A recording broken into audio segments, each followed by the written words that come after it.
the best coaches in the game. We really ain't playing. We regroup up in the Slack chat where the coaches debrief. We be piecing these puzzles, occupy the chunk of the pie. Ain't no lie when we hit the block, helmet's casket is top. You be seeing helmet after helmet, helmet after helmet. First place, second place, fifth place, eighth place, 12th place, 15, 16, 20. So many helmets, you got blurred vision, we got... All right, what's up, everyone, and welcome back to the Geeks Vegas Lines NFL DFS and Betting Angles Breakdown, brought to you by DFS Army and Sports Bet Army, and sponsored by No House Advantage, where you could play prop games for cash. Go check out nohouseadvantage.com and use promo code ARMY to sign up, and you get a $20 deposit match on your initial deposit. Great stuff. My name is Kevin Allen, a.k.a. the Fantasy Football Geek, and I am here with John Statsational, Alessia, a.k.a. the Elbow to Fist Bandit, to break down these games. What's up, John? What's going on, my brother? Not too much, man. I'm excited. Week 3. We crushed week 2 over in DFS Army. That's always fun. And just we're on the right games, and that's what we're going to try to do again here. We're going to try to get back on the right games and have another spectacular week of daily fantasy football action and sports betting action. Love all of that. Before we get into all that, I want to talk a little bit about our sponsor, No House Advantage. So No House Advantage is a new prop site where it's a hybrid between kind of betting props and daily fantasy sports. You can kind of pick from a bunch of different props every week that you like, Julio Jones to go over 67.5 yards, those type of props that we love. And one of the cool things they do is they turn that into tournaments where you can win pretty big prizes. The interesting angle they have going on is you can weight each prop within the tournament. So if you like one more than the other, you can kind of weight it for more points within the context of a tournament. So you just get less ties that way. Really cool stuff, John. Definitely check them out. If you sign up there, of course, use promo code ARMY when you sign up. Now, let's talk about week 3. This is a really interesting week for NFL action because, we're just off a slew of injuries last week. Right now, everybody's scrambling. You're getting your waiver wire pickups going. Who's your favorite pickup this week, John, for your leagues? There's a couple of running backs available.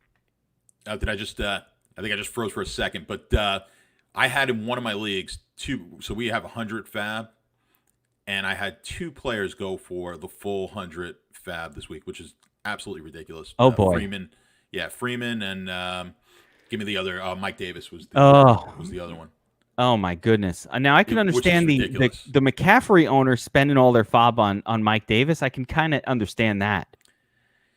I'm not spending 100 on guys who aren't, on bad teams, who, especially Freeman. I mean, give me a guy who hasn't played, not on the team, and in an offense where Barkley, who's obviously a premier talent, wasn't doing much.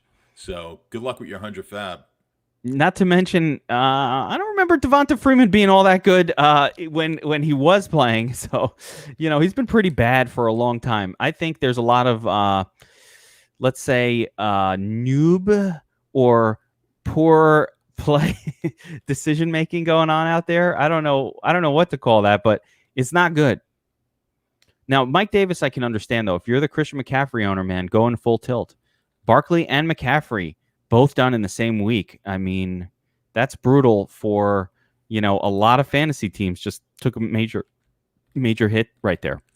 Yeah, it all happening at one time is what led to these insane bids, because everyone is, or a lot of teams in fantasy-wise are obviously going to be struggling here, losing top talent. It's not just those guys. There were a lot of other injuries. Crazy week. Yeah, I warned a lot. I warned a lot of people this week that this is that year that you want to hold your fob. I'm a spend all my fob guy. I am that. I like to fucking go all in. Take a guy. This is not the year to do that. This is the year where just when you thought it was safe to think that nothing new was going to pop out, again, not much of a preseason, Corona, people can actually catch the Rona and be out for 3-4 weeks. There's like extra factors going on this season that you want to hold that fob for a little bit later, unless you're in desperation mode and, another loss. If you're 0-2, you can get a little silly. Yeah, you get desperate. Yeah, you know, if you have a team that, if you're in a league where you could just kind of stash guys away, it doesn't really cost you having a weak bench. You could look at Bonifon, right?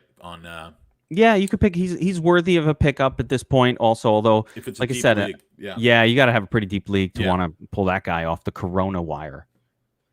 But let's talk a little bit about this week. So the format of this show, for those of you who are new, we're gonna break down 4 premier games in depth. We're calling them the core 4, the ones we want to focus on for our DFS lineups and just for interesting betting angles. They're going to be exciting games. And then we're going to lightning round the rest of the Sunday slate of games. That's the approach we're going to use. We're going to focus on 4. We're going to lightning round the rest. For those of you who are, again, new to the show, John is one of the top ranked DFS players in the world. One of the very few that makes a full-time living doing that, which is pretty damn impressive, as well as a professional sports bettor. So we have a lot of brain power here. Me, I'm just a geek. Been hanging around, starting a DFS site, doing my thing. So that's how we do it here. Let's break this thing down, John. The first game of the core 4 exciting games of the week list that we put together. We've got Detroit at Arizona with a 6-point favorite on the Cardinals, 54.5-point game total. This is a game we want to target for our DFS lineups. The Cardinals have been spectacular. Kyler Murray emerging potentially as the top scoring asset. I mean, there's 3 or 4 quarterbacks this season that are just looking spectacular. Kyler Murray is on that list. He's been tearing things up. Detroit, Stafford, not looking so great so far this season, John, but they're getting Galladay back. Can they keep up in this game? I think they can keep up in the game. We were talking before. Remember last year, it was kind of the flip. Detroit was the team. They played in week 1. Detroit was the team that was supposed to go in there and win. They had a big lead early. Off the top of my head, I think the game was like 31-31 after all said and done. They wound up being a tie in week 1, and that was obviously Murray's first game. So, we could expect similar type of shootout here. Both teams in the high 20s, 30s, something like that. Obviously a game that I'm going to like from a DFS standpoint. I think the trade, Hopkins going to Arizona, I think was the best fantasy move of the year because I don't think it hurts Hopkins, although I think in the beginning of the year or in the preseason, I do think some people were a little hesitant maybe to draft Hopkins as high as they would have if he was still in the same situation. I understand that. But I think it just boosted Murray to the point, like Murray is now going to be Watson. Like when Watson was the number 2 quarterback taken in drafts, Murray might be that guy. I mean, I know you've got Lamar now, but he's going to be in that category now. Oh, it's been spectacular for DeAndre Hopkins. The thing we liked about Hopkins in Houston was they really never had somebody else to throw to. So, it was always going to be Hopkins. He was borderline locked in for massive volume. And we were a little bit concerned going to Arizona that they have a few more weapons over there, a little bit more going on. But realistically, no, they haven't. They've just been throwing it to Hopkins. It's great. And now a better quarterback on a much more dynamic, faster-paced team, better coached, with Hopkins has just been spectacular. So that's exactly kind of what anybody would have hoped for. Now, I have to ask you on the betting angles here. This game opened 51 over under with a minus 3.5 point spread, or not. I'm sorry. Yeah. And it's moved to 54.5 and minus 6 for Arizona. So what do we think moved the line here from 51 to 54.5 and especially the spread all the way up to minus 6 from minus 3.5? Like that's a lot of movement to me from an open. It was a pretty decent, it's definitely been a decent move. You've got to be careful when the moves will be a little bit stronger when they don't cross a major number. So A game that moves from 7 to 7.5 or 7.5 down to 7, something like that, is actually a stronger move usually than a game that maybe moves 5.5 to 6.5 or something like that. But I think sometimes these opens, when we look at the open, it's before the games actually finish on Sunday, so there's a lot of recency bias in how the lines will move. But I think a lot of sharp bettors do like Arizona right now. They don't like Detroit. So I think the early bettors generally tend to be sharp bettors, and I think they wanted to come in on that good number that they were getting on Arizona. Absolutely looks like it. Well, Detroit just hasn't looked that great, and I do think it's a big deal to get Kenny Golladay back. So let's talk about this game from a DFS perspective for a minute. I mean, this one stinks of stack it up. You know what I mean? Just get a lot of exposure. One of the angles I like a lot, John, and this is just my thing, is you know how Marvin Jones Jr. has just been disappointing everybody every single week since he got the whole sort of team to himself. Didn't work out. That's one of the narratives that I think a lot of people get wrong, not just like fantasy football, but in DFS. And I'm going to get into something, and I want to get your opinion on it.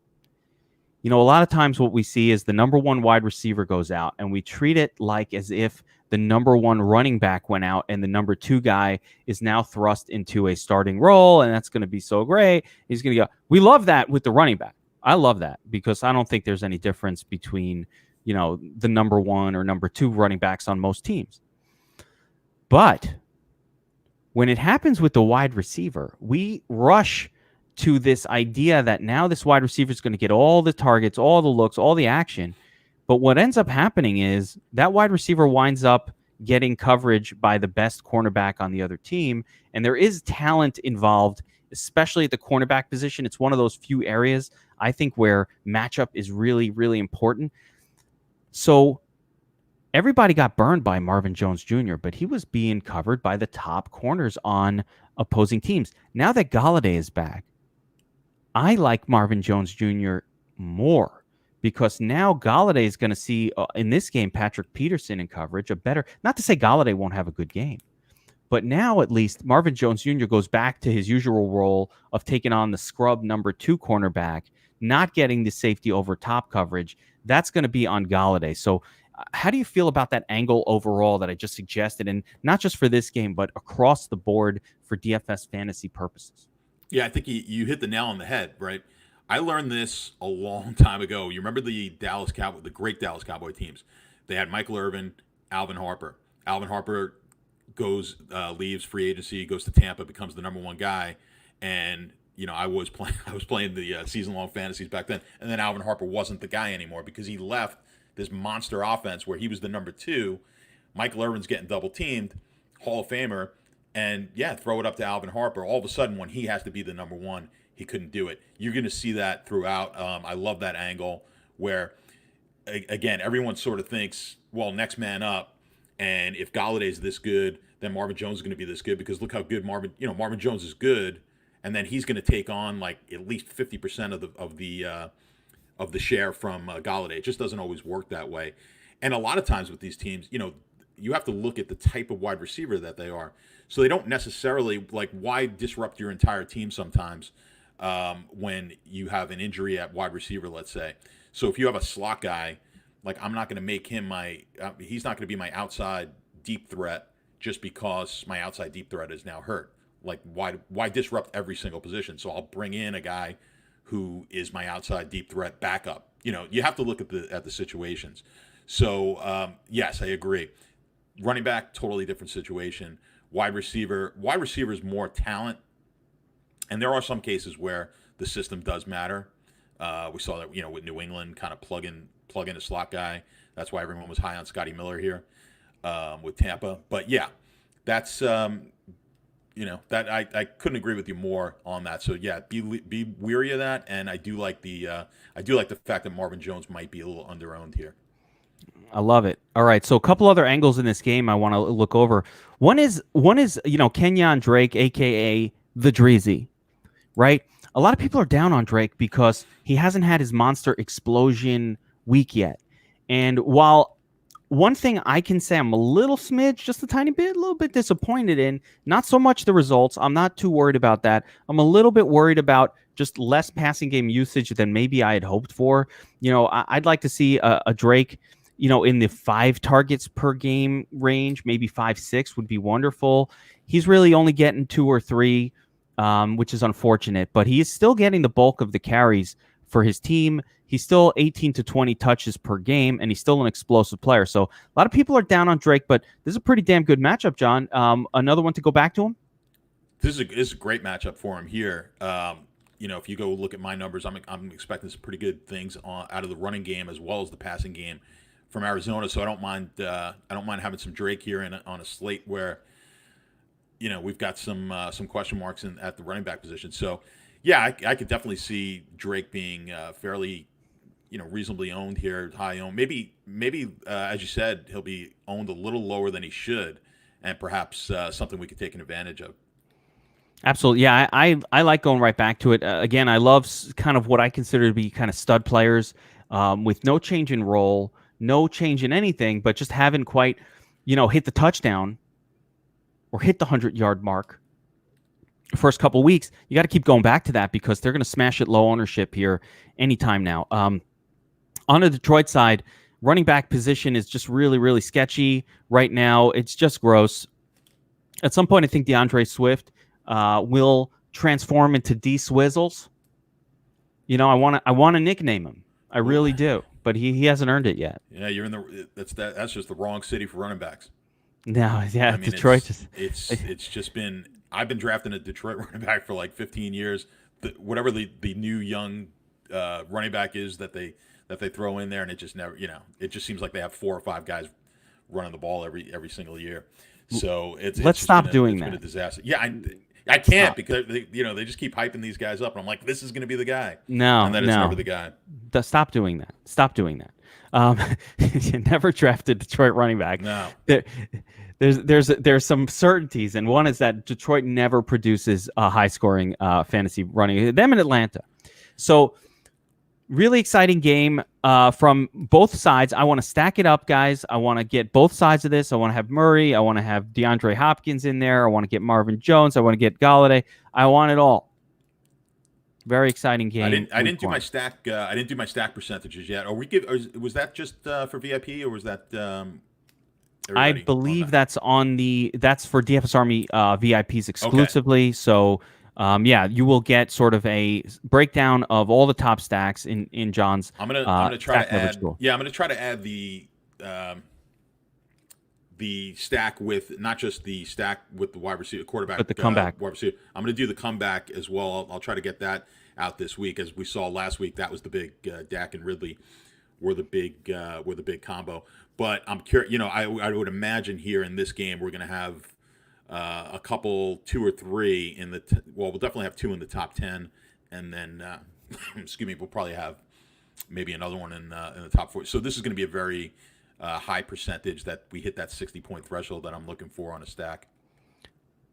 People ask me, one of the things I think that people forget when they're making their DFS lineups is game environments, guys.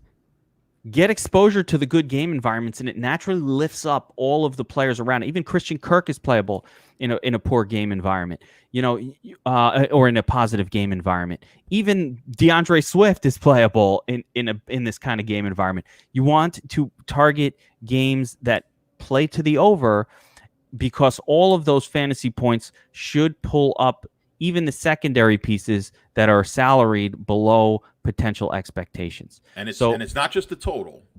It's got to be the matchup as well, because a lot of times these Baltimore totals are high. But yet but you don't have the same. It's not the same thing as a game like this where you could have multiple players really take off. We want poor defenses, and you can't get 2 worse defenses than Detroit and Arizona right now. You can, but they're up there with the worst. They're the ones that give up a lot of points. There's some other games like that we'll talk about as well. But these two, Detroit's just been getting torched. Arizona's been getting torched. I don't think you need to worry too much about it. Load up on this game. It's going to be fantasy goodness. Now we've got another awesome game for fantasy purposes that I want to talk about as well, and that is Dallas at Seattle. Now, Dallas has done nothing but be involved with high-scoring games first couple weeks. Seattle, Russell Wilson on fire, going nuts, scoring points like crazy. New offensive philosophy apparently for that team where they're trying to score more and take a lead, whereas before they would just kind of go out there, run it, and hope to keep the game safe close and let Russell win it in the fourth quarter. So a lot of things changing over there. Seattle's favored by 5 at home, 55.5 point total. I mean, is there anything better than this game in cash to load up on? It's just so clear cut. How does this fail, John? Yeah, I mean, there's always a route to failure, but no, it certainly doesn't look that way on the surface. Dak, I mean, what can you say now? That was the number one offense last year, yardage wise. They've done nothing to disappoint this year. I mean, Dak was just tremendous last week. Perfect situation. They get behind by a lot early, and he's throwing it to come back. So great situation there. Wilson, to me, I never worry about taking Wilson in a cash situation. I love Wilson. Dak's going to be like the ultimate cash play, I would imagine, here this week. So either one of those guys. The only problem you have with Dallas is now he's got some weapons. He's got multiple weapons to throw to, but quite frankly, I mean, you had both Lamb and Cooper last week were pretty solid. So I'm not expecting him to score 40-plus points again this week, but certainly Dak's going to be one of the top quarterbacks played this week. Russ, as always, will be pretty good. The Dallas defense hasn't looked great here, so yeah, this is going to probably be, if it's not one, it's 1A in between Arizona and Detroit in games that you're definitely going to want to get a ton of exposure to. I have a hard time deciding between these two games. I love them both so much. I do think that it is probably, it's Murray, Dak, or Russ that is the consensus, cash quarterback this week. Probably be any of them. And it's a good chance that it won't matter. There's a good chance they're all probably going to get you, 25 plus fantasy points anyway. So we're going to choose between them or whatever. But it's going to be hard for a lot of these guys to fail unless like a running back takes over, which is, again, another interesting DFS angle where when you're not playing sort of stacks from one of these games, definitely like get the running backs from some of them because, that's how last week we saw Derrick Henry fail because all the touchdowns actually were thrown by Ryan Tannehill in that game. They still scored a shit ton of points, but Henry just wasn't getting the touchdowns, and it made all the difference in the world. And Jonnu Smith, I don't know who the hell else was doing anything, but at the very least, Jonnu Smith did really well. One of the DFS angles I like to look at for daily fantasy is, all right, if I'm choosing one game, maybe like if I'm choosing Arizona, Detroit, maybe I want to get Zeke in that lineup too. Just a little, or Carson, just a little taste of like a little bonus if that other game fails. It helps elevate. This game succeeds, the other game fails. This helps elevate my team. That other game only fails because the running backs eat all the touchdowns. Unlikely, but it can happen. Now, for Dallas, one interesting thing, Michael Gallup has been sort of the odd man out, not for any reason other than, natural variance. It hasn't quite happened. Deep passes, he dropped a few. I definitely want to go back to that play because he's still a great play, and everybody's going to be on Cooper this week for that reason. CeeDee Lamb's salary coming up. He's been doing a little more production. For Seattle, the beautiful thing about this team is they have just 3 guys. Like, they don't spread the football around like they used to. There used to be one main Lockett, and then they'd have 3 or 4 kind of like turds that would come and cycle through, and you never knew if it was David Moore or this other guy, or there was just all these different kind of turd guys. Yeah, tight ends too. Yeah, and a couple of tight ends, and all of a sudden, a tight end would show up, and you're like, who the hell is that? That's not happening here with this Seattle team so far this season. It's been, who's the lead dog, John? Let's talk for a second here, man. Let's have a heart to heart. Who's the lead dog? Is it DK Metcalf? I think Metcalf. If it's not right now, you'll realize that it's Metcalf in the next few weeks. I think. I mean, he's just a freak talent. FanDuel flipped the script, man. DraftKings still has Lockett priced higher. FanDuel flipped the script. threw DK Metcalf as the higher, and both cheap, way underpriced. This is like free on FanDuel. If you're not playing FanDuel, you got to play FanDuel. It's like, it's hard. You have to play these guys there. They're like 6,500. They're, DraftKings rightfully has them salaried as the high, way up there as some of the higher priced wide receivers. FanDuel's like, nah, we're not worried about that. Julio. We'll throw Julio and his bulky hammy at the top typical, guy. Yeah, that's typical FanDuel. But, yeah. No, I mean, has anyone, these guys, there'll always be a handful of guys or even less sometimes that show up at the combine. No one was really focused on until they got to the combine, and then they just like wow people with a 40 or their jumping ability or their physique or whatever it is, and like more often than not, those guys just never pan out. It's like you didn't know who they were because there was no reason to know who they were, but they get moved up in the draft. Like Metcalf seems like one of the guys where you're like, wow, this freak body, freak athleticism, and he's actually panned out to be a tremendous wide receiver. That catch he made was awesome. That touchdown, the strength that he has is insane. The vast majority of the time, that play doesn't work. Like this is a variant situation where people are going to see the success that DK Metcalf had, and now we're going to start to think like these workout warriors who did nothing in college are good draft picks again. Like it's really negative reinforcement of something that almost never works. This always happens. I mean, you see, everyone copies what worked. They don't. It's weird in the NFL. They don't take like maybe the guy has talent. They just try to replicate it. I always talk about the one with the Bear. Who's the really good Bears return guy in the Super Bowl? He was in the Super Bowl there. Devin Hester. So like the year after Hester got drafted, I think Ted Ginn was like the 7th pick overall or something. Yeah, I remember that. It was a disaster. And I'm like, Ted Ginn never would have been the 7th pick overall if Devin Hester wasn't returning kicks. One of the great returners of all time.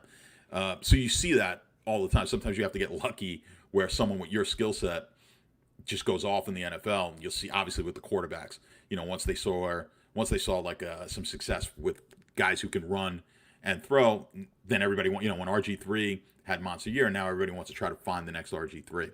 So it's just interesting how these teams they do. Bottom line is these GMs aren't all that much smarter than you might be playing in your daily fantasy or season-long fantasy. I'm extremely confident that I would be a much better GM for the Chicago Bears than the guy they have now, whose name I refuse to memorize. I'm forgetting his name, but I mean, listen, the Khalil Mack deal was a great deal, but he's made some other questionable. Trading up for no. All right, so Harikari, that's what he has to perform on himself for family honor. Now, love this game. Stack it up, guys. Don't even worry about it. Cooper, DK Metcalf, Zeke, Dak, get all the pieces in there. That's how you want to build your lineups this week. Make sure it's got all these pieces from this game. You're going to be happy. There's so much running back value. You don't have to worry about it. Let's load up on that game. All right. Before we move on to game number 3, I want to mention that DFS Army is the spot to go to level the playing field in daily fantasy football, FanDuel, and Draftkings. If you want to dominate your leagues, if you want to compete on a level playing field against daily fantasy pros, in this past week, John, I mean, I could just go through a plethora of wins, but the most impressive, Duster 10, longtime DFS Army member, takes down 100K MLB, takes down a ticket to the NFL championship final, 62K value, another $30,000 NFL win, all in different contests, 2 different sports, different contests. That's just one member just destroying it using the domination station. We had members win the showdowns last night or the Monday night showdown with the domination station. It's ridiculous. Get in on DFS Army, guys. Sign up as a VIP. It's time. If you want to stop losing in DFS, you want to stem the bleeding, get in there. You can use my promo code GEEK. You get 20% off monthly VIP. I implore you, stop losing. Start winning. Compete on a level playing field. Can't promise that you're going to make a lot of money. You're going to get rich. But what we do promise is that we're going to level the playing field. You will have all the tools, all the numbers, all the ownership projections, all the advice, all the high-level projections, every single sport in existence that the pros have. That's the best you can ask for. What you do with that, that's up to you. You got cheat sheets, everything. It's awesome. Sign up as a DFSArmy.com VIP. Okay, let's move on to game number 3. Next one we chose, Chicago at Atlanta. Atlanta's -3 with a 48-point total. Now, John, the reason we chose this game is because Atlanta has been a very, very generous team to opposing fantasy offenses. The most generous team. So, while I don't normally target teams going at Chicago here, at least Atlanta's home, and I still think, you know what, John? Let me go off on a tangent for a second. This is betting angle. I do think home field makes a difference this year. You thinking home? You Yes. think home field's making a difference? Yeah, I do. I don't think Seattle. I don't think the Saints lose at home against the Raiders, but they lost on the road against the Raiders on Monday night. I don't think they lose at home. Am I crazy? I think it makes a difference. That piped in crowd noise is working for me, man. I'm like, yeah, that's fucking crowd. I don't know. Yeah, I mean it's minimal. They certainly. They could have lost that game. I just home field is just overrated in general. I mean, so you're talking, even if it was traditional home field right now, you're talking about 2.5 points. So if they're home, let's say it's a 5-point swing. Yeah, certainly it's possible they don't lose that game at home, but they deserve to lose the game. Vegas looked good, but you can't get caught up in 1 week. I mean, the Saints are still a good team, but anyway, in this situation, I do give a little credence to the fact that Atlanta at home, they are a better team at home because of the surface. Matt Ryan does tend to play better in domes, so I'll give you some weight to that there. If it's only that, and it could be the same for Drew Brees in the dome and in the dome and out. Although, is Vegas a dome? It must have been a dome. It looked like it, but I don't know that for sure. But it'd be pretty tough to play in Vegas. Man, it's hot over there. It'd be pretty tough to play in September on a Sunday afternoon at 1:00. So how about the preseason game? Yeah, in August. It's got to be a dome. I would put money on it. A dome. Yeah, it's probably a dome. Wrong, but, yeah. All right. So here we've got Atlanta in the dome. We like the dome for fantasy production. Domes, indoor stadiums produce better fantasy outcomes. They just do, right? That is the statistic. So no one likes Chicago. We all kind of like Atlanta. Julio Jones may be hurt. He's hobbled. Atlanta's got Gage. They've got Calvin Ridley just tearing up the league right now. No running backs to worry about on these teams. Gurley has been an afterthought. He's getting 50% of the snaps. Can he score a touchdown and have a good game? Yes. Is he going to get you 27 fantasy points? Almost never. He's good for a 21-pointer on his best day, or on his one standard deviation unit outcome, right, from the mean. You need a 1 percentile or a 3 percentile outcome to get the 27 out of Gurley. It's not good. It's too expensive for what it is. So I think the interesting part of this game, John, is on the Chicago side. Can we get back on the Mitch Trubisky one-game bandwagon here and just take some shots with him on a week where there's so much excitement in other games? Pay down just a smidge for Trubisky? Or is that getting too cute outside of the silly for the Millie contest? It's a GPP play. I mean, we're certainly not looking at Trubisky in cash games. But GPP, absolutely. I mean, you're going to take a shot. You never... Like you said, you never mind playing against Atlanta's defense in GPP with stacks. So Trubisky will be, not high owned, but we saw him. He was over 8% owned, almost 9% owned in week 1. So and he was decent. So I don't think people are going to shy away from getting on Trubisky in this spot here against Atlanta. It's as good a spot as he's going to have all season long. So, like you said, the running back situation. Again, Chicago's running back situation, nothing that you want to get too excited about. Atlanta, same thing with Gurley. It's just different player there in Atlanta, but same old situation with the Atlanta running backs. They're going to throw the ball.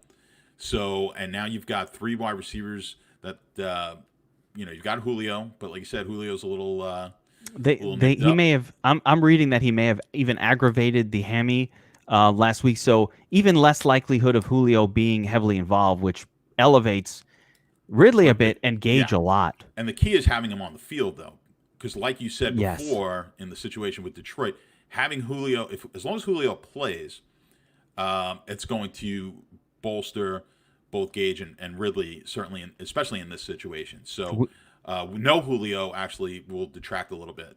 That is the exact scenario. It's funny. I was talking. Somebody mentioned this in DFS Army Slack the other day, and I was today, and I was answering it as well. They were asking, hey, does the team kind of roll out their star but not throw to him that much as a decoy? When does that happen? I've seen it plenty. I've seen it with Mike Evans a lot. And Julio. Julio's the perfect example. And back in the day, it would happen with Calvin Johnson a little bit, where he'd be hobbled, but they put him in there, and he would just attract number one cornerback coverage. So we definitely want the best thing for Ridley this week is Julio in the game. Let's be clear on that. We want Julio. If Julio's out of the game, all of a sudden Ridley gets, top cornerback play from Chicago. We have to look at, I don't actually know who their top corner is off the top of my head, or if they have an elite cornerback. I don't think so. But no, I'm pretty sure they got. That's where they lost players this year. Chicago. I think they have one rookie and whatever. But yeah, they're not as strong in the backfield, defensive backfield. I'm not sure that there's anybody elite, and we know there's nobody elite in the Falcons secondary. So for Chicago, they're gonna have to be thrown to keep up in this game. So no one wants to play on Robinson. He hasn't done shit for 2 weeks. Anthony Miller literally delivers a 0 last week. So, he's going to be a scary, scary play. GPP only stuff going on here. Although I can make a very strong argument, I think, for Allen Robinson as a cash play. You could, like I said, though, in GPPs, it's nice if you can still get exposure to, let's say, the Arizona-Detroit game or the Dallas-Seattle game, and then not use the quarterbacks in that game, where maybe you want to do something sneaky where you're going to take a Trubisky stack, and then just take a wide receiver versus wide receiver in one of those other games, is something that you could do. So maybe just fade the quarterbacks in those games, go with the lesser quarterback, and hope you pop the wide receivers. Hope the extra 1K that you save. The problem is you don't really save that much at quarterback. They really have made it difficult on Draftkings in particular, but on both of the sites, to get a lot of benefit from paying down. Back in the day, a lot of the quarterbacks would be 9K on FanDuel, and you'd have cheap ones at 7. Like the mediocre ones would come in at 7. So there was a tangible advantage to paying down at quarterback. They took that away. It really was one of my tricks for a couple of seasons playing on FanDuel, was just like, hey, no one wants to play, Andy Dalton for 6,500, but we're all playing Aaron Rodgers for 9,300. Let me pay down. Let me save that money. That was it was borderline a cheat code back in the day on FanDuel that doesn't exist anymore. And FanDuel and DraftKings both got rid of it. So there's less of a tangible advantage to just finding these turds. To save 700, I'd rather just punt the defense. So you got to save 2K on a quarterback to go down to a sketchy one, certainly in cash games. And in tournaments, sky's the limit in tournaments. Anything can happen. Essentially, if you're playing somebody not from those two premier games, to me, in a tournament, that means you're making a low probability but highly profitable bet that the big games will fail. And that absolutely happens every season. John, how often do we see it, man? 2 games stand out, amazing. They both dud. Everybody's on them, and the $1 million goes to, and the super unlikely event that they dud, and then the $1 million goes to somebody who took Trubisky in this game. You know what I mean? Absolutely. I mean, it certainly happens. It happens more often than people think, because, again, when you look at the when I post the stack percentages, everything's relative. So you'll look and you'll have these top stacks are 15% chance that they're going to be a 60+ stack. 60+ point stack, which might be one of the top 5 stacks of the day, but it's still only a 15% chance that they're going to be the number one stack. So when you look at that, certainly for the VIP members, when you look at it, and we'll go over that more over on the when we do the the Wolfpack, and we'll get into that in deeper detail. But yeah, you could still take really good stacks that are projected high that nobody's actually taking, and it could be one of the top 10 stacks of the week projection wise. You saw that, we saw it last week. There was obviously anything with Dak last week wound up being great, and you needed Dak Ridley, but it was one of the top 10. It was one of the top 10 stacks. What was the highest owned stack last week? I believe it was Adams and Rodgers because of what they did in week 1. And Adams just was super dud, and the wrong stack because it should have been Dak and or Kyler. The great spots, less owned, and more consistent. But yeah, that is definitely interesting. You don't have to go crazy. Like, you don't need to take. Give me the the Fitzpatrick with the whoever the I'm losing my.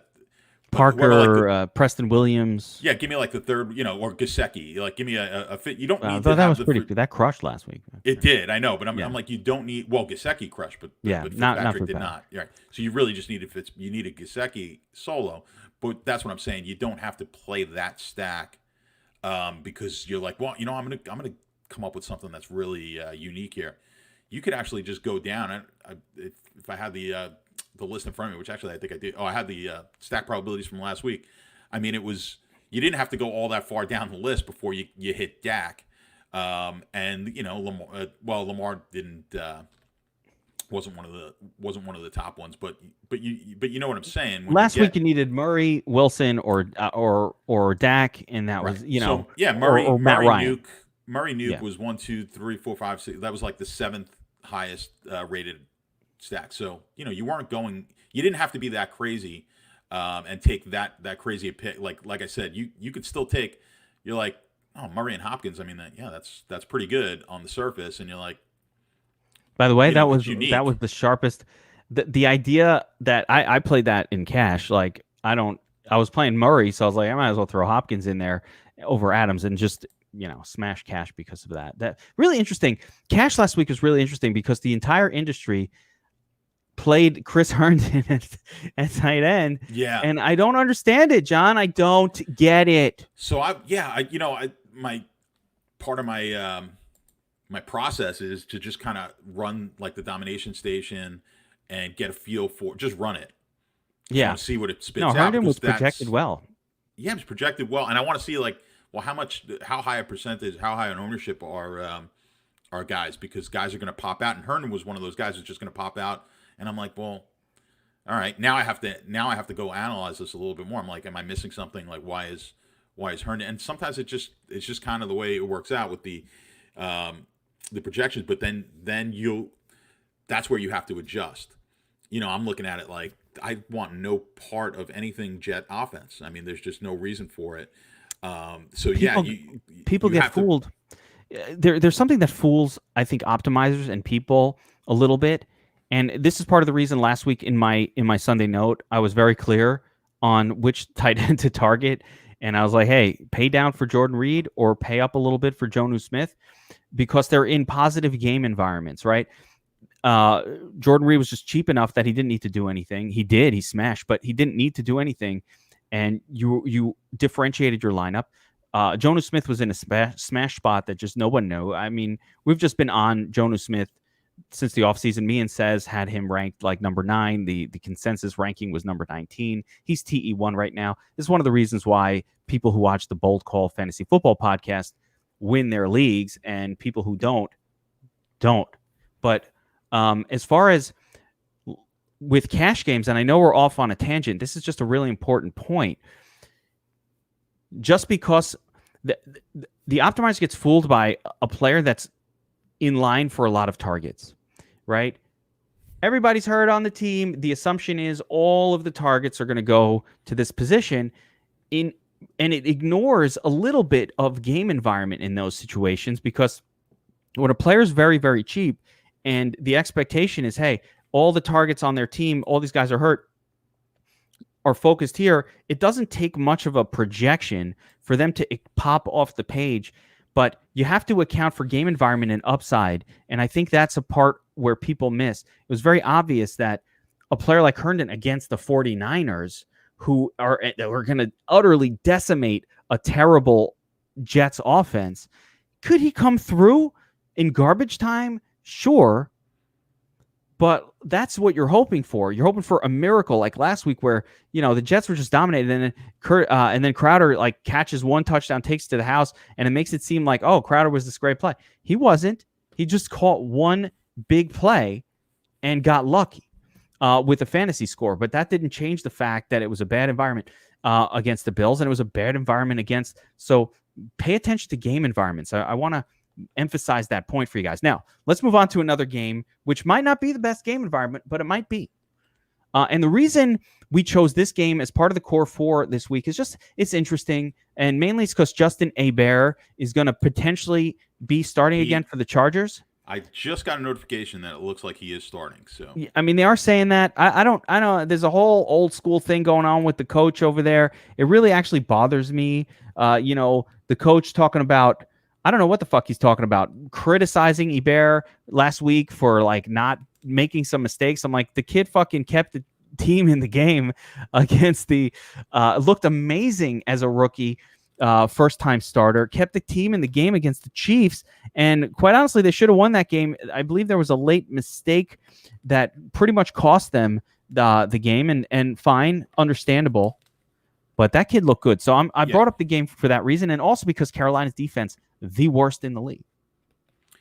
Yeah, and I mean, you had to be impressed with Hebert. This is a guy who was going to probably be the number one pick a couple of years ago, and decided to stay in school. So, there's a bit of pedigree there, and the kid is he's a winner. Like he's out. He's a team guy. He's a winning type player. Good looking kid too, handsome.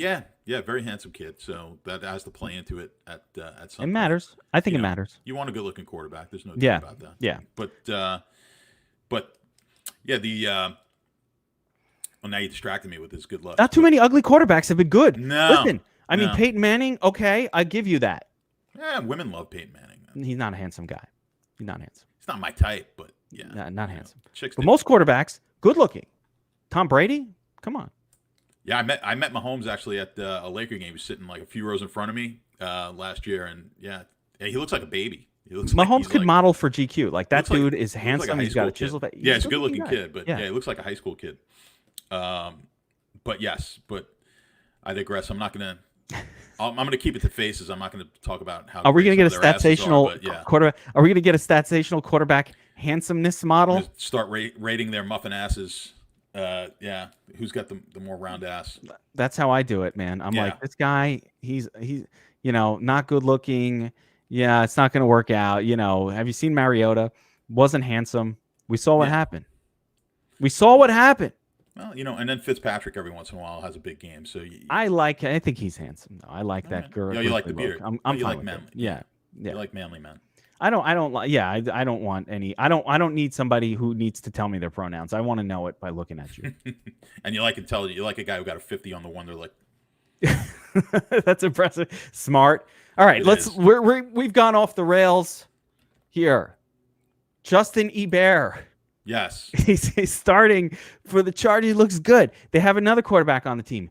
Not handsome and also very bad at football. Tyrod Taylor. So I don't know if he's handsome. I don't actually know what Tyrod looks like, but Hebert, if he's in there against Carolina, can we start playing these wide receivers for the Chargers that were unplayable? That's one. Number two, what the fuck is going on with the running back situation?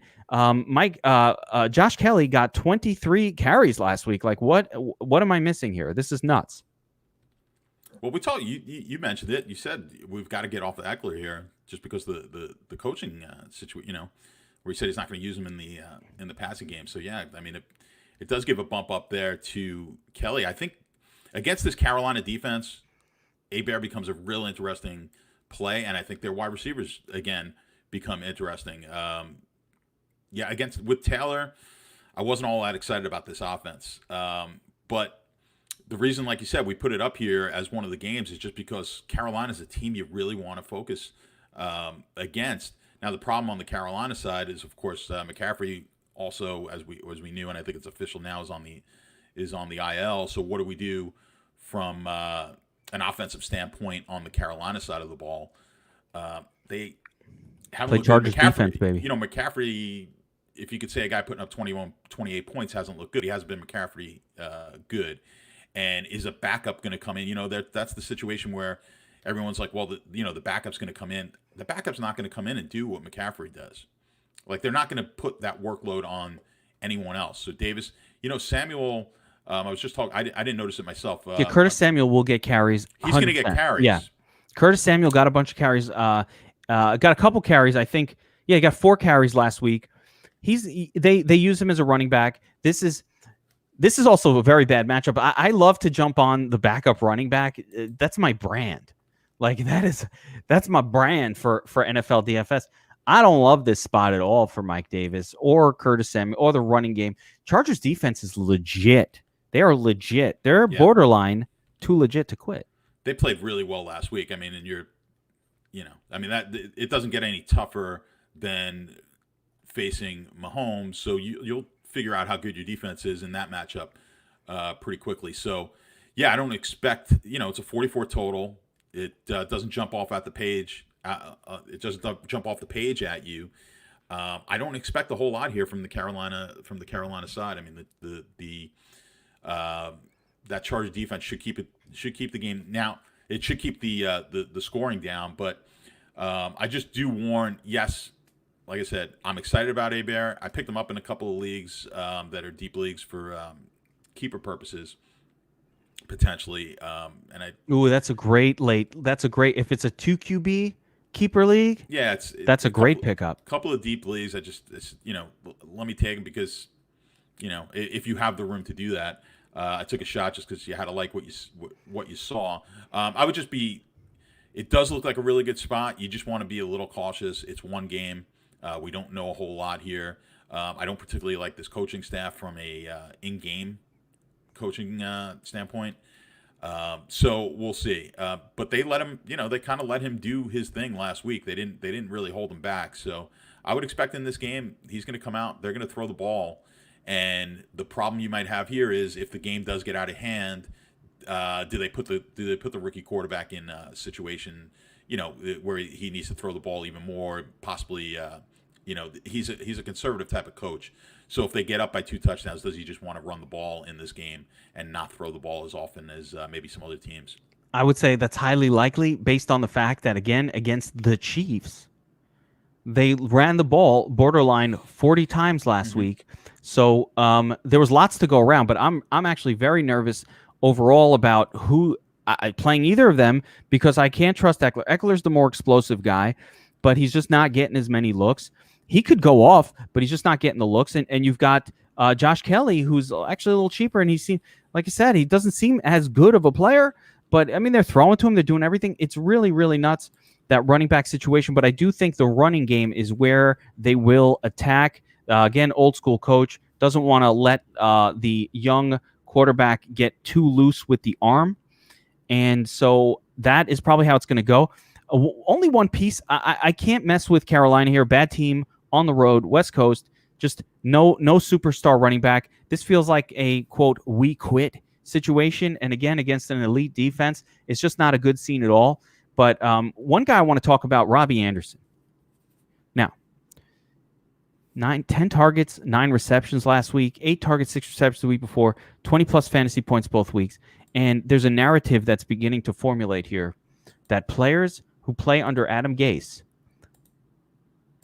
show much, much worse than they actually are, because it seems like every time an Adam Gase team gets rid of a player, they turn out to be a superstar. So whereas good NFL coaches elevate the quality level of their players, and let's say a neutral NFL coach, just kind of like the player should be neutral. Let's accept that. Like, if you're Bill Belichick, you take a bunch of scrubs, they look like stars, right? If you're neutral coach, Doug Peterson, good coach, your players are doing what they're supposed to do. They look like they're supposed to.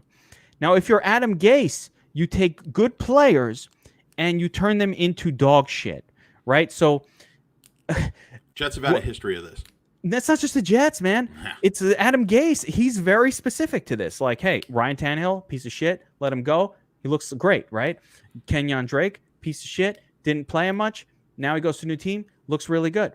A lot of these players from the Dolphins, whenever they leave, especially Adam Gase, and now Robbie Anderson looked mediocre for the Jets. Now he looks like a freaking stud. I don't know what the hell's going on with that. Yeah. But no, I had some bad coaching. One of my good buddies who usually watches this, and I haven't seen him make any stupid comments, so he's probably not watching it right now. But he'll be watching it later. But he's a big Jet fan. He was complaining he just can't stand Gase, can't stand the play calling, and so I didn't have a lot of time to watch the entire all 20 the coaches film over on NFL.com on the Game Pass. But I watched a few plays, and I mean the play calling is ultra conservative, but if you watch, Darnold is just making the wrong reads and not the quick reads. So when he was getting blitz last week, missing and not hitting the hot receiver. And I don't mean to, this is not my expertise. I'm not an NFL coach, but when you watch it, some things become obvious, and you could see certain situations pre-snap. He's just looking in the wrong direction. So, yeah, it's a combination of, I do believe, the coaching, and you need the right quarterback. Robbie Anderson's a talented player, so and Teddy Bridgewater I have no problem with as a quarterback. So really gross stuff. Horrible to be a Jets fan right now, and the worst part was it was very obvious before when they hired that dude. It was like, oh man, we just lost 2 seasons and we probably ruined. I said it. This is not 2020 hindsight. I said this when the minute they hired Gase. I was like, here we go. We probably just ruined Darnold, and we definitely just lost 2 seasons. That's a bummer. Sucks to be a Jets fan. And then I was looking for another team to switch and just be done with it, but you never Jets, can. I can't quit you. We'll see. They might ruin Trevor Lawrence next year. So I hope so, man. I hope somebody else is the coach that's ruining Trevor Lawrence for the Jets. All right. We're about to go into the lightning round. We've covered 4 games in depth, the 4 I think most exciting games on the DFS slate for next week. We're going to the lightning round. We're going to break down. We're going to do about a minute or 2 on all these other games. Look for some quick angles, some quick things to note for the Sunday slate. Before we do that, I just want to mention sportsbetarmy.com, where you can get John's actual NFL picks for this weekend amongst a slew of other picks. We literally swept MMA last week, a parlay. I mean, you'd be up like a 5-unit bet, 2 5-unit bets, a parlay, and another parlay. You'd be up like 15 units just from MMA last weekend alone. The Sports Bet Army subscribers are rolling in the cash. And you get John's actual NFL bets every week, props, over-unders, all that good stuff. Yeah, with a slight positive with the NFL, but positive is always positive. And then on the college football, I mean, Ryan just absolutely crushed the college football weekend. So it was a pretty good weekend all the way around. Smashed college football, Ryan. Ryan's college football model is one of the best in the industry. So you get a lot of great stuff. And of course, Anthony P., our other pro in there with the system, giving a ton of bets out every single week. It's really great stuff. Get in there. It's a community. You learn how to sports bet as well, learn the basics, and get in and follow the picks of pros like John, Statsational, Alessia. Go to sportsbetarmy.com. Promo code GEEK for 10% off.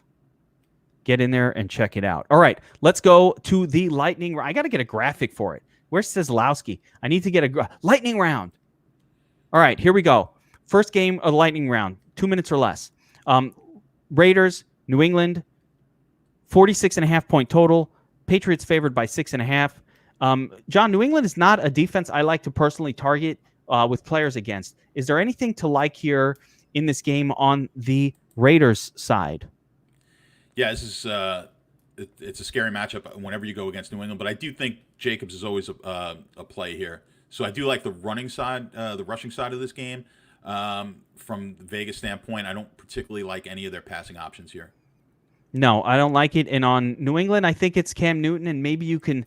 It feels too chasey, a little too chasey to go after Julian Edelman here. Yeah. Not my cup of tea. Yeah, exactly. And we spoke about maybe Edelman not exactly the receiver that fits Cam well, and then he goes. Edelman has the best game he's ever had in the league. So it happens. But I would be leery about jumping on that bandwagon again. So take it as a one-off and go from there. But I think Cam looks phenomenal. He looks healthy, and a healthy Cam is really good. Better than Tom Brady when he's healthy right now at this point in their career. So unbelievable that the whole league missed on the Cam Newton play. Of course, Belichick swoops in like the vulture he is late and gets Newton on the cheap and messes up my Stidham 2QB team. All right. The only other guy on New England that I'm maybe interested in a little bit is N'Keal Harry. He's getting a lot of targets, man. He didn't look that great, but he's getting a lot of targets. He's still cheap. I don't want to pay up for Edelman, but I don't mind Cam Newton naked in this game if you want to get some exposure. And definitely nothing on the Vegas side, man. Don't mess with those wide receivers. You will be sad. And the Patriots will know how to take Waller out of the game. I'm not 100%. Playing Waller. That's exactly the Bill Belichick special. He will remove him from that game. You will not see what happened last week. Gruden really wants to use Jacobs, so he's one of those guys. So Jacobs is going to be playable. A star here. I'm not a play Jacobs as an underdog on the road guy, but he's too expensive for me. But if in your season long league, start him out there. But I'm not paying up for Jacobs in DFS. He moved up the ranks quite quickly last week as guys went falling by the wayside. So he's definitely one of the top backs now in all of fantasy. Absolutely, workhorse. All right, next up, lightning round. LA Rams, Buffalo Bills. Buffalo at home, -3. 40.5 point total. This is a low total game, John, but you know what? The Bills, who are a good defensive team, have been producing incredible offense. Josh Allen, spectabulous. I just made that word up. He needed a new word. Now, let me ask you a question. Season long says his bold call was Josh Allen, #1 quarterback in the NFL on a fantasy scoring perspective this season. Seemed pretty bold. The generic rankings had him like 9 or 10 overall. We had him #4 overall, right? Actually, I had him right. Dak. It was Jackson, Mahomes, Dak, Kyler, Josh Allen. Like those 6 were the ultimates, and everybody else was a giant step down. So, can we get on the the Josh Allen bandwagon here? Rams going to keep up potentially scoring. I don't know if I'm in love with like the Ram side of this game, but does this have sneaky stack potential? The game total actually, I was wrong. The game total moved from 44.5 at the open to 47.5 now. Money betting the over. I like that. Yeah, this is definitely a game you could play here, and we go back to if you went to my stack percentages last week.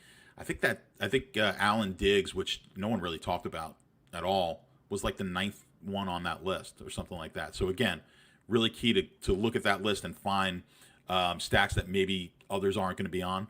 But yeah, I think that Diggs, we talked about Murray and Hopkins, but Diggs coming over there could potentially just be huge here for Allen.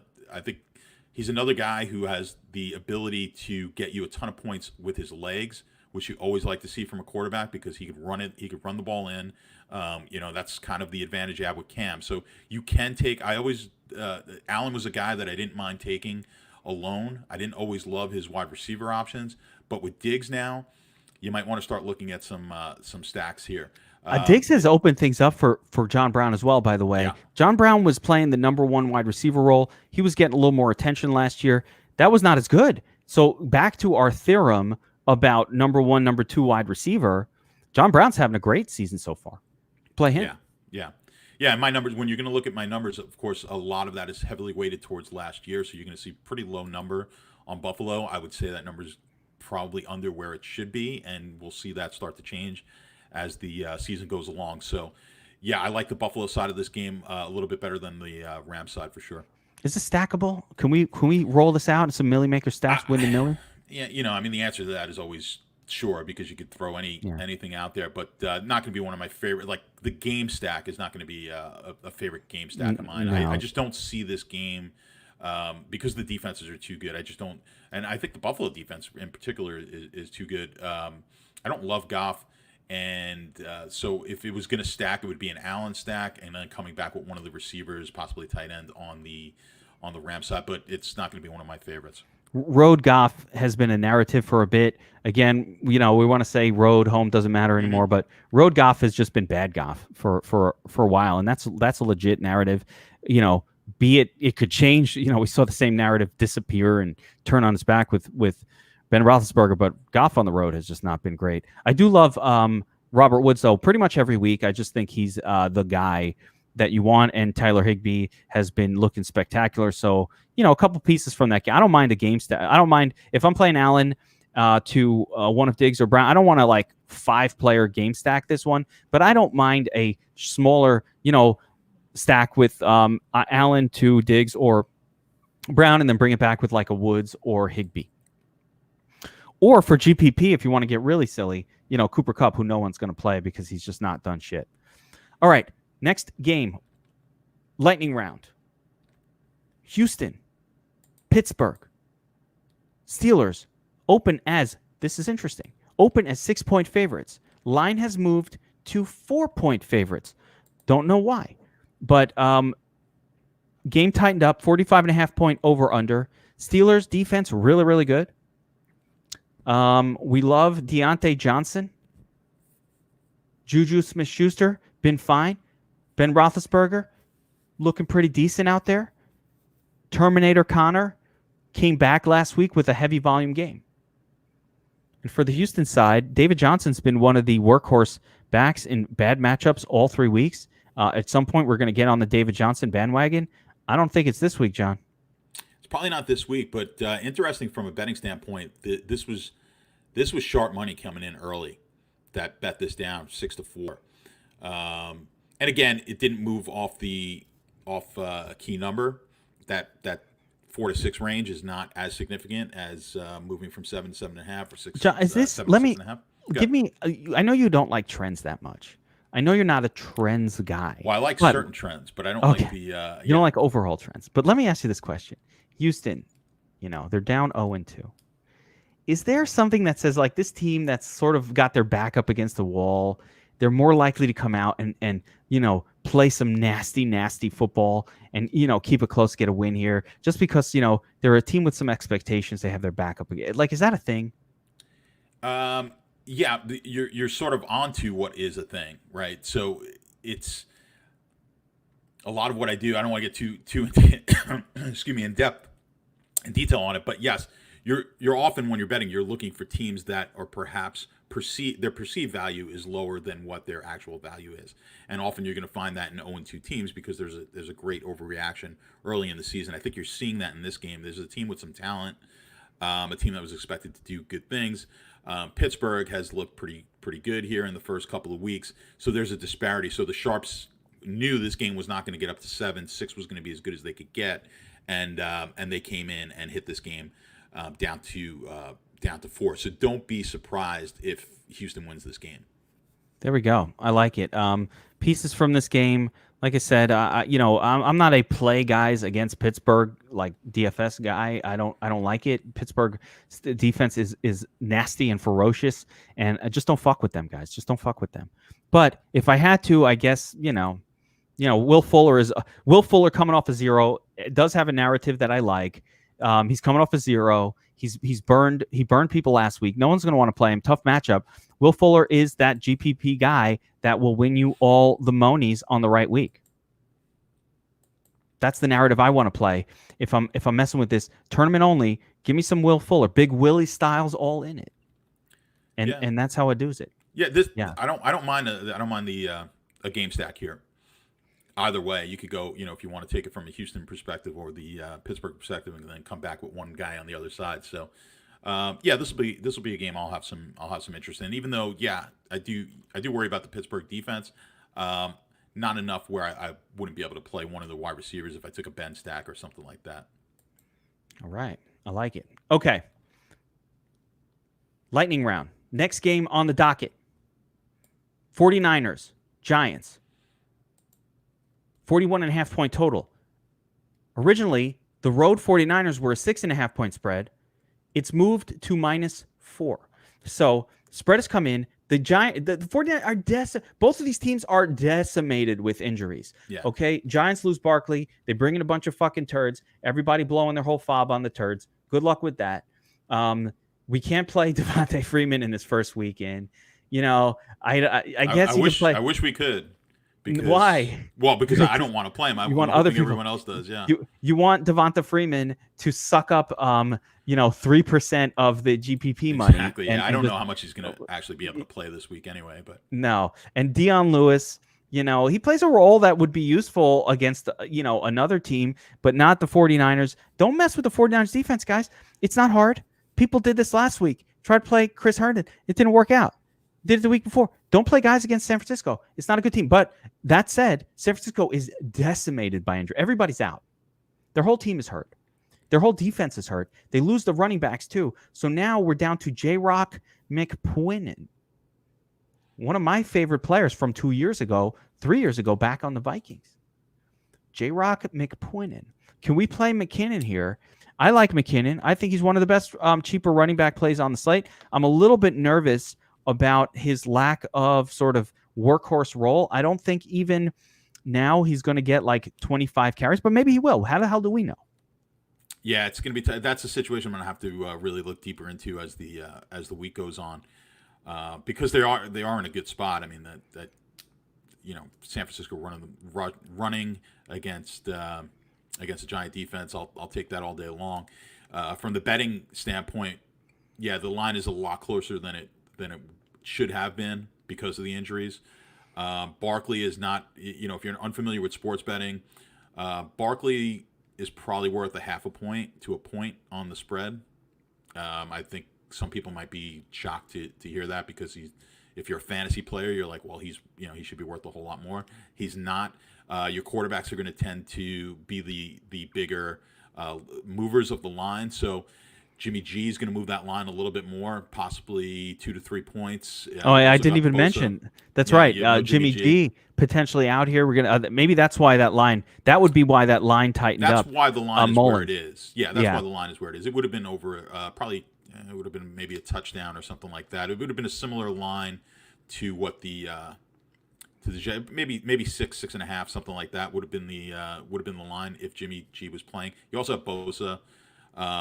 Very few defensive players actually move the line. We saw it in week 1 with Von Miller. Bosa's a guy who can move the line as well. They've had some other injuries there on the defense. So this is an interesting. This is a game where the sports books have had a real difficult time trying to figure out what number to put it at. But I think they got it right with 4. The only reason I say that is because it seems like it's kind of held there at 4, which means they're getting action on both sides, which is what their goal is. So 4 is probably the number. On paper, it's going to look a little low because you're like, the Giants against San Francisco, 4 points. So I'd be a little careful getting sucked in on that game on the San Francisco side, thinking there's no way they lose that game. Definitely potential for San Francisco to lose with all the injuries that they have. One sneaky angle I could think of in this game is just, no one's going to want to play any pass catchers from San Francisco. But with all those running backs down, and Nick Mullins is a pretty decent thrower, maybe we could sniff around like a Brandon Ayuk or a Bourne or whoever they're rolling out there at tight end this week. Maybe Reed. We could go back to it. So might be interesting to take a sniff of some of the 49ers pass catchers. No one's going to want to play them under a Mullins regime, but Mullins might be better than Jimmy Garoppolo, to be quite honest. I don't think Jimmy Garoppolo's that good. All right, next game on the lightning round. Titans, Vikings. This is an interesting one, man. Tennessee, it opened as a pickup. This is crazy. This is very interesting. It opened as a pick'em game, and this is a lot of line movement. I want to get some betting angles here, John. Opened at 45.5 point total pick'em. Tennessee has now moved to a 2.5 point road favorite.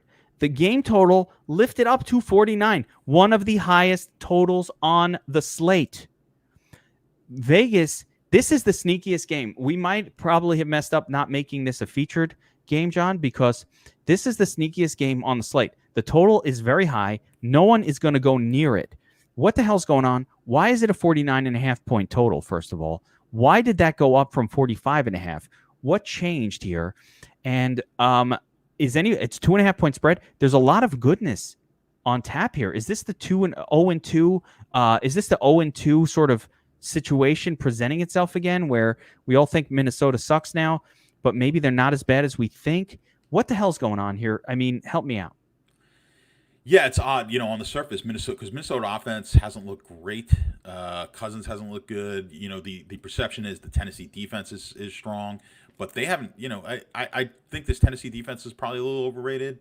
The Minnesota defense is probably a little overrated. So I think the initial thought was, 45.5 looked like a line of maybe last season, a total, and I think that quickly was adjusted to 49. Also, Minnesota. With how poor, that pick'em initially was on Sunday, and I think rightfully they changed that to 2.5, and it's sort of sat at the 2.5 range all this week, where Tennessee's the favorite, and that's probably the way it should be. But again, I do think there's probably a little overreaction maybe to Minnesota, but we'll see. I mean, maybe this losing Diggs is going to cost that offense more than maybe we thought. We've certainly just talked about how much it's done for the Buffalo offense, but yeah, I mean, and then you've got the running back situation. I mean, you've got the two best running backs, or right, potentially the two best running backs, two of the maybe three best running backs that are left standing in the NFL right now in this matchup. But we talked about this before with Cook. As an undervalued, we were saying, like, well, he's not going to be high owned, so maybe this is a good spot for him. And I told you, when these top guys, when they're unowned for a reason, and unowned for a guy like this is going to be single digits. These top running backs. We saw it with Barkley last week. All right, he wound up getting hurt. McCaffrey low owned as well, and did not produce. Even though getting hurt, it may have affected it, but really it didn't. These guys didn't produce.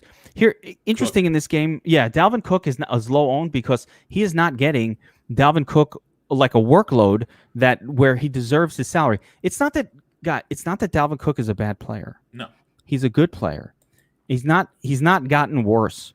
The issue is, if you're gonna give him, I mean, it was a bad game script last week. He scored, but he's getting lucky with touchdowns. The Green Bay game was very scary. Sure, they were trailing the whole time, but he gets 12 attempts, 2 targets in the passing. Yes. Did he score twice? He salvaged the day? Sure. Next week, again, bad game script, team behind, only 14 attempts, 2 targets in the passing game, salvages the day with a 17.1. We're not getting out of Dalvin Cook what we need so far this season, which is 25 touches, at least 4 or 5 of those through the air. It hasn't happened, and part of it is because Alexander Madison is in there. Part of it's because the game scripts have more. Like the first week against the Packers, Madison gets 4 targets, 4 receptions. He gets a little bit of work last week. It wasn't really Madison wasn't the issue last week. It's really just game script, and we are at risk here of a poor game script. Now, that being said, in tournaments, I'm interested in Dalvin Cook just because if the Vikings are not losing, it's because they're going to have to lean on Cook. And at some point, they're going to have to say, something, we're 0-2. If we don't lean on our best player to carry us right now and really set up these play action passes to Adam Thielen, then we're just going to be shit this year. And we don't need to worry about keeping Cook healthy throughout the season, because we ain't making the playoffs for shit if we lose another game. You can't go 0-3 and then still really hope to make the playoffs. Like your chances are almost dead at 0-3. And I'm sure, John, those statistics, but 0-3, it gets bad. And then 0-4, it gets 1 in 100 years level bad. It just goes from bad to you're dead really quickly. Well, it's only 16 games. So you don't have, you can't lose 3 games in a row anywhere in the season. It just really smacks you in the face when it's in the beginning of the season. So yeah, obviously they can ill afford to lose this game, and I like a lot of these underdogs. I like for sports betting. I like a lot of these underdogs. I like a lot of these you don't like them plays. These 0-2 teams. Well, yeah. Unless it's the Jets, but everybody else. No, I know. Listen, I've made a living on taking the teams that people just don't.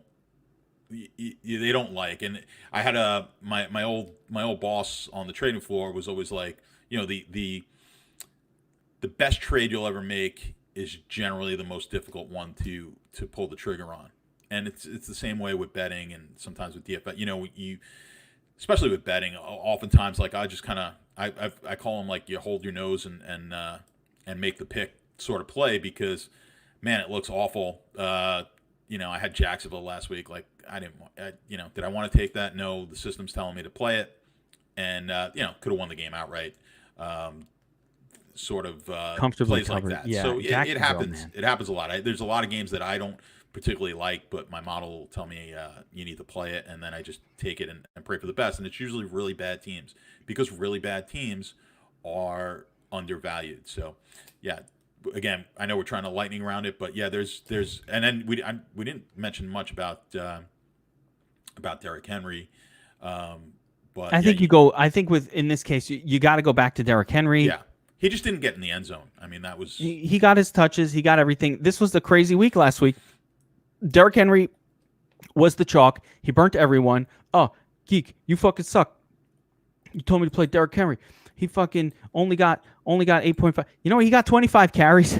He got a couple targets in the passing game, and the team just kept throwing for touchdowns, man. I also said play Jonnu Smith, and that was the beautiful thing. You combine Derrick Henry and Jonnu Smith, and you got all the touchdowns for the team. So it still worked out really, really well. But yeah, you got to go to these studs after a dud. Always. That rhymes. I'm thinking this is going to be a new saying. Go to the stud after a dud. I got to think of a third part to that rhyme. You know, or your lineups will thud. No, I don't like the third part. Forget that. But studs after a dud. Go to the stud after the dud. I'm going to do that. All right. Jonnu Smith, go back to him again. A.J. Brown coming back in this game, potentially. I'm not super interested in a guy coming off injury. It's not my fave. But, you know, okay. And for Minnesota, I think you can go right back to Adam Thielen as well. But this is all tournament stuff on the Minnesota side. Can't really trust them.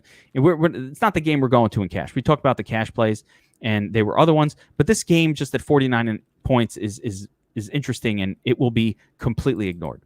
All right, Washington, Cleveland, lightning round. Washington, 45.5 point total on this game. Cleveland coming in as 5.5 point favorite. Now, Cleveland hasn't earned the right to be a favorite. Well, it's a 7-point favorite now. Oh, so 7. There it is. Yeah, move to 7. Yeah, they opened at 5.5, but it hasn't moved. It's been pretty much 7 all week.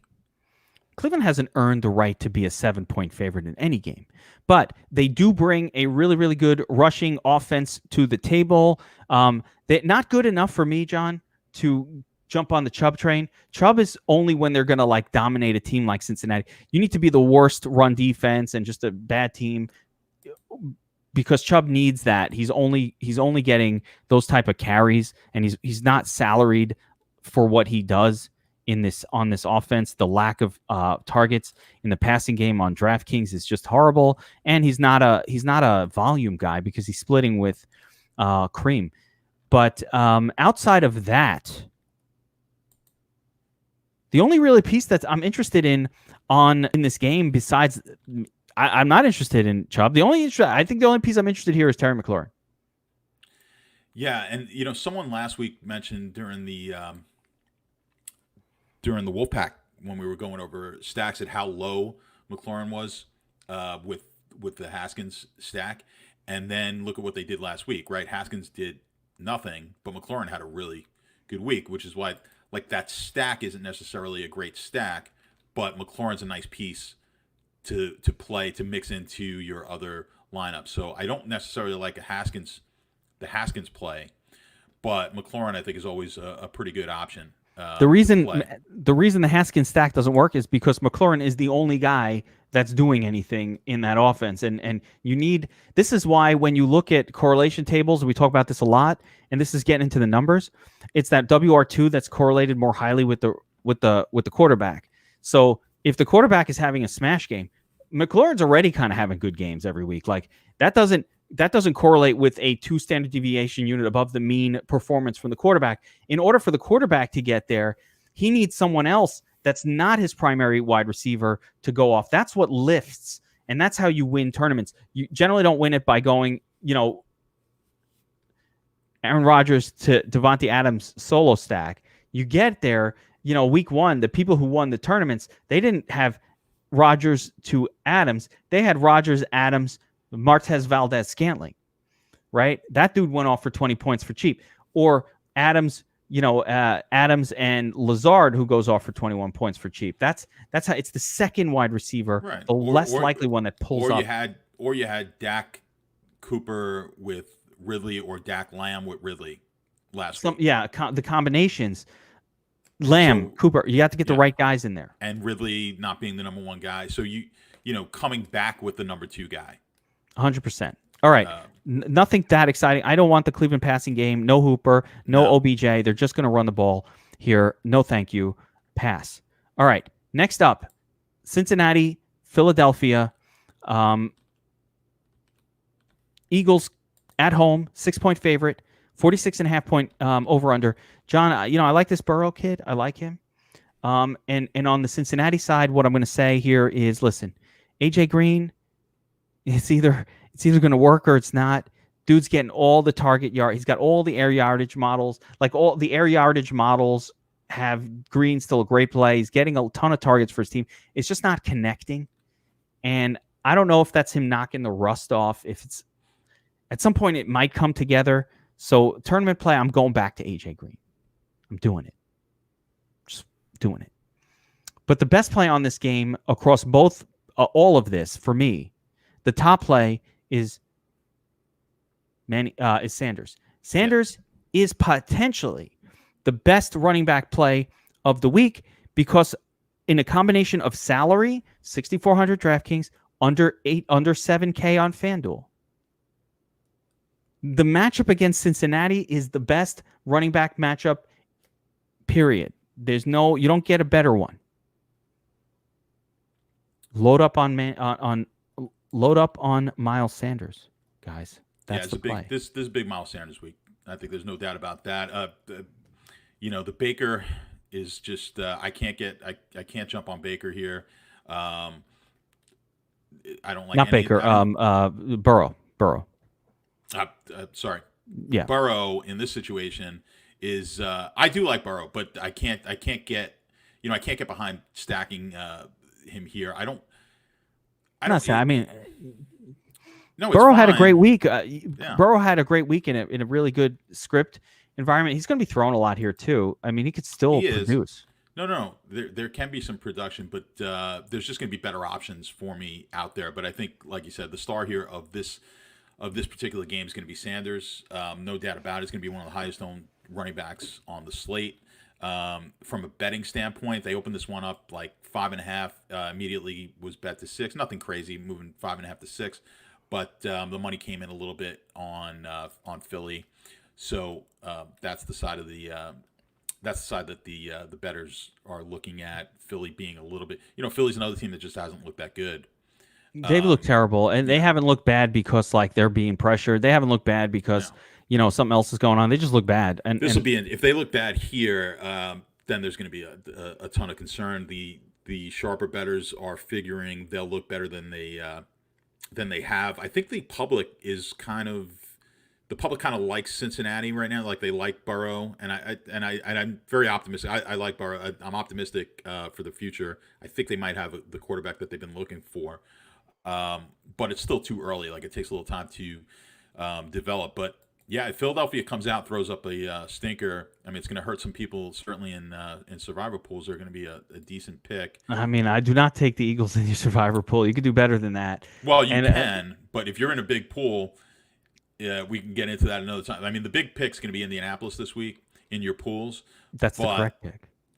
It is if you don't want to play if you're in a small pool, just go ahead and take the Colts. If so you play pool, in your survivor, you always play that game theory where you won't take the top game. I'll take the top game if it's not a massive, like this is going to be a massively played top game, the Colts this week. So they're going to be picked. I mean, they're probably close to 50% of the picks, which is you have to absolutely fade that because you can win. You could put yourself in a position to win if the Colts lose. The Colts are going to win this game 85% of the time, granted. But, these other 7-point favorites are going to win somewhere around 70 to 75% of the time. So it's well worth the shot. This is the whole game theory thing. But yeah, in this particular game, from a DFS standpoint, like you said, it's all Miles Sanders, and then the other pieces. I don't particularly like Wentz. I don't like anything on Goddard is play. Listen, you want to play Goddard as your tight end. Yeah. Goddard's totally fine as your tight end. Yeah. I mean, again, Cincinnati, any one of those wide receivers, if they're cheap enough, it's not like the Eagles secondary is good. Any one of those wide receivers is worth a one-off spot.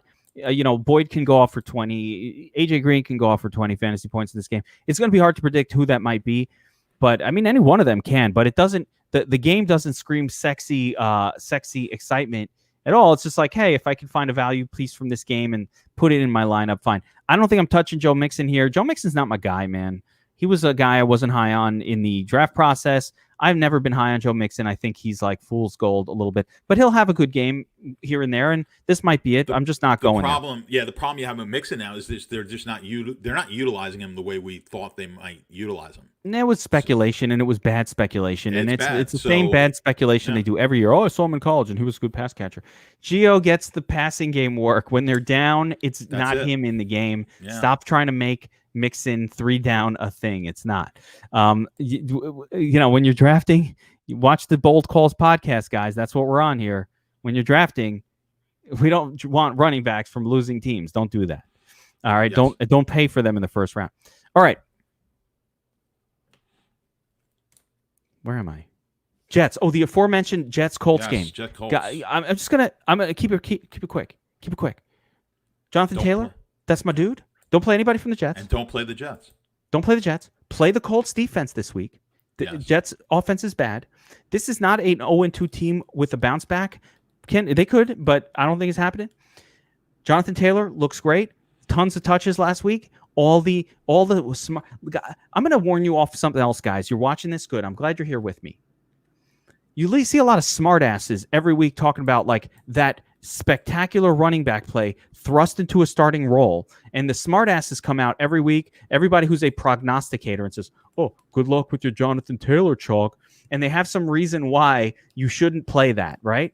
Then you go and you look at the tournament, and he's not even chalk because everybody who thinks they're sharp at fantasy football, at daily fantasy, is out there saying, well, I don't want to play the chalk. And what ends up happening is these guys aren't. He's like 28% on. Jonathan Taylor last week on FanDuel was 5,800 or something. He was the best play like I've seen in 2 years. It's not like you're not like a noob or a fish for playing. You're a fish for not playing him. Okay. The guy was 33% on. Don't get cute.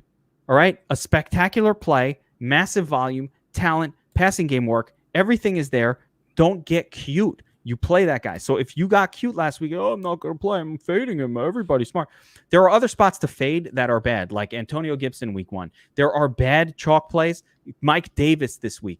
There are bad chalk plays all the time. That's not it. Don't listen to those. But get off of Twitter.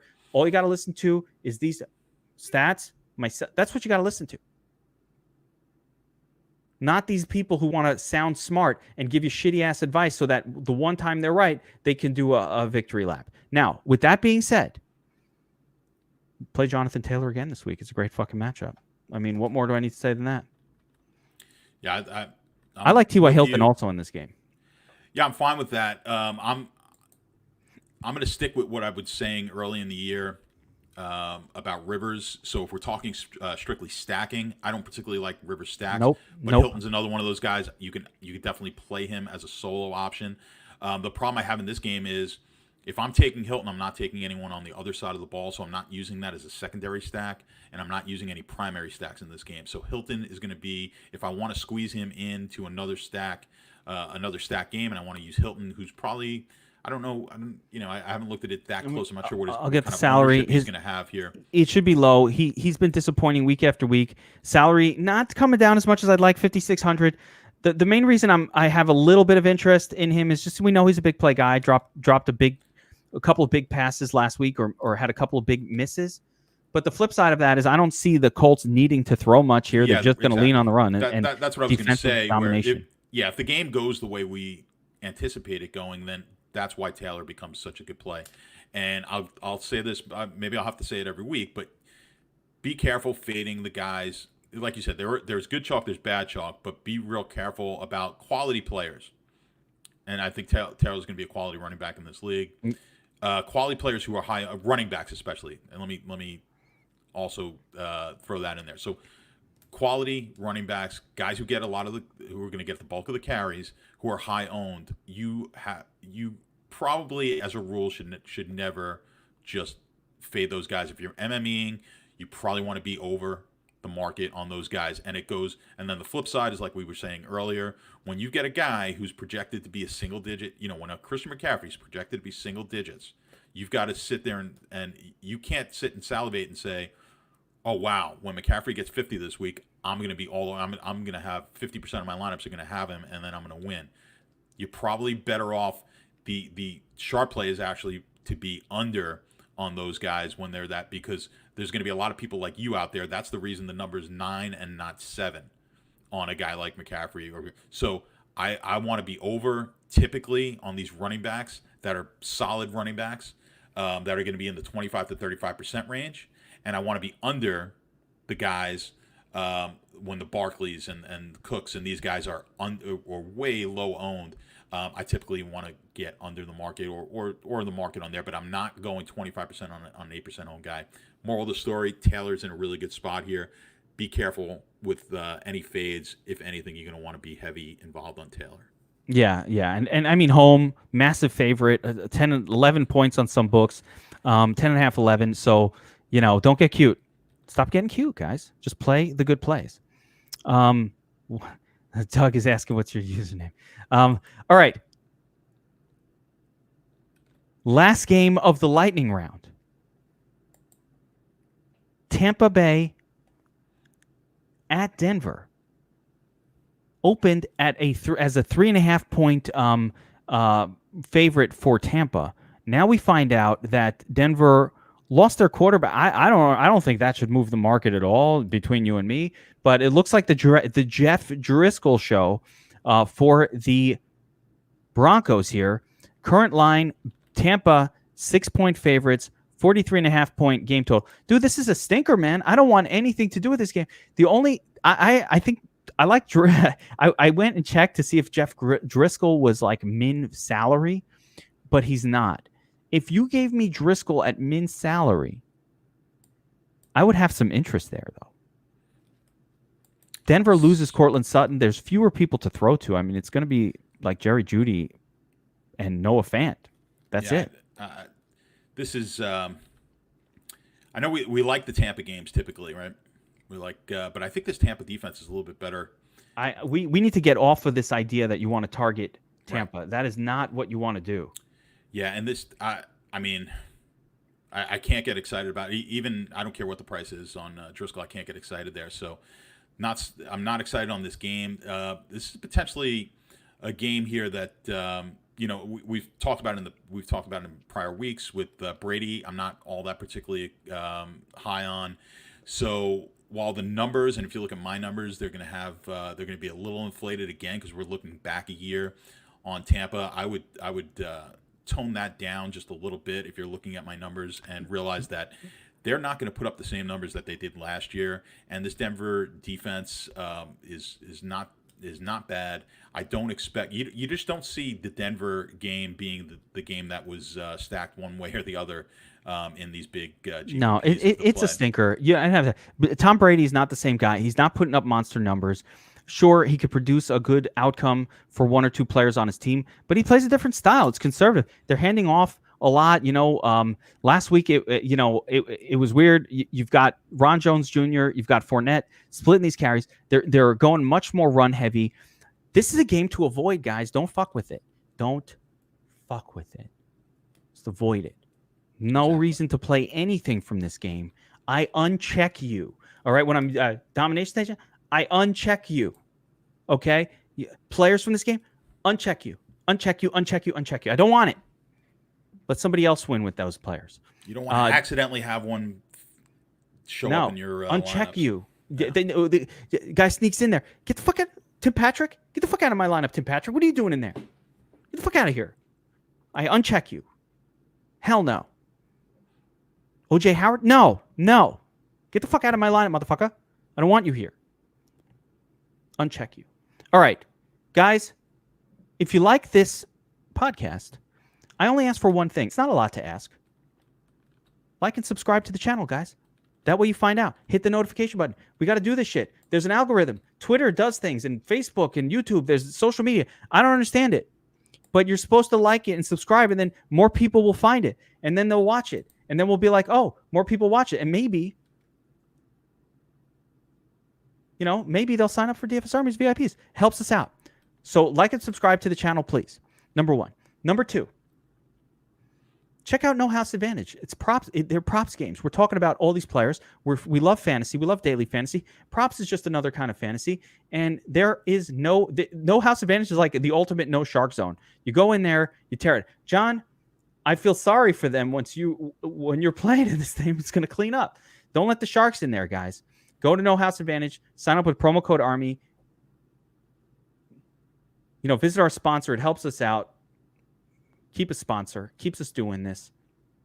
And for anybody, again, John, you want to get his bets, you go to sportsbetarmy.com.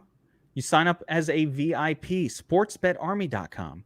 You get John's picks for the weekend. And by the way, what we charge is nothing compared to most pick sites. We're not just giving out picks. We're teaching you the ins and outs of sports betting. It's very important. It's new in the United States.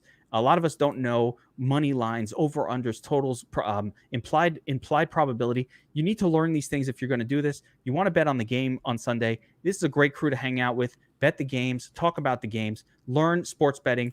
Sportsbetarmy.com, promo code GEEK. That's my code. I get credit for it. That's why I give out mine. If John was willing to read these promotions, you'd probably get his code. He'd probably get his code. It's not as good as mine because I'm the geek. Oh, motherfucker. That's how I roll.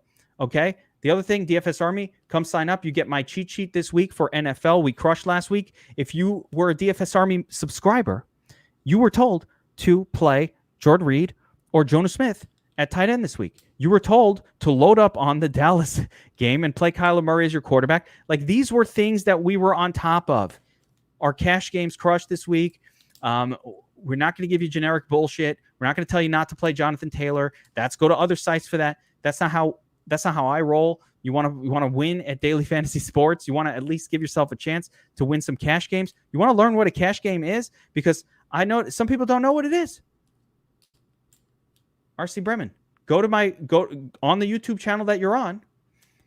Look up the video I did right before the preseason.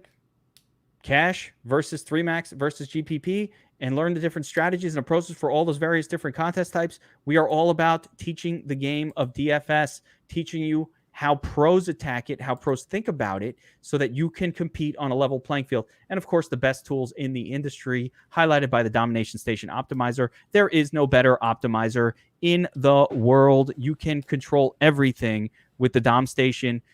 So check that out. It's taken down $1 million prizes. I literally can't remember the last time there was a showdown we didn't win. It's just good stuff. Get in there. Check it out. For John Statsational, Alessia. Wait, can I add one thing? All right, go. Quickly. I've been getting messages in Sports Bet Army in the Slack. And if I don't respond to you quickly, ping me again, because I'm usually over in the Slack for the Sports Bet Army. Oh, and DFS Army, yeah. I'm sorry, for the DFS Army Slack. So if I don't get to you, just keep, ping me again and I'll see it. I'm definitely not avoiding you, and I'm definitely not ignoring any questions. And I feel bad if it's something that's timely and I don't get to you quickly. So please feel free. You will not annoy me by pinging me over and over again. I will. I'll get the hint and I'll see you. So, but you will annoy me if you ask for free bets from John. Sign up at Sports Bet Army if you want that. Yes. And try to leech the free advice. Got to pay for that. Got to pay this man for the work he does. I mean, my goodness, he deserves it. So that will do it for the Geeks Vegas Lines Week 3, guys. Good luck this week. Let's crush it again. Very exciting Thursday night game. We didn't cover it here. We will have coverage for that later today for DFS Army VIP subscribers exclusively. We don't make those public. We want to take care of our subscribers. We don't not win showdowns, and we fully plan to win this one as well. So look for that, the cheat sheets and everything, and we will see you at the top of the leaderboards this weekend, helmet after helmet. Take care, everybody.